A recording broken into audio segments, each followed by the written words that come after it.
दिवसापासून मी एकमेव आमदार होतो महाराष्ट्रातला बोलणारा युतीतला. ही फार दिवस राहणार नाही, कारण ही राष्ट्रवादीची अवलाद अशी आहे, सत्तेशिवाय राहू शकत नाही. पाण्यातनं मासा बाहेर काढल्यावर जसं होतं तसं होतं, आणि वर्षात आलंच ते. आणि त्यावेळेस सुद्धा मी सांगत होतो ही दोन्ही राष्ट्रवादी एकच आहेत, वेगवेगळ्या नाही. ह्याचं प्रत्यंतर तुम्हाला गेल्या 10 दिवसात, गेल्या महिन्याभरात आलं असेल.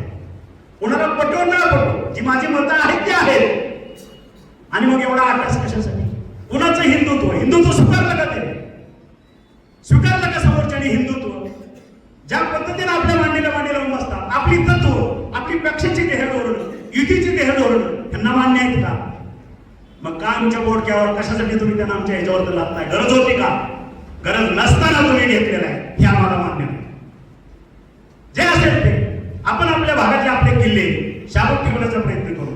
ह्यांना जे अपेक्षित होतं की आता सावंत येणार नाही, त्याच्यामुळे आपली मजा आहे, सगळं धू इथून तिथून. पण ज्या कार्यकर्त्यांनी माझ्या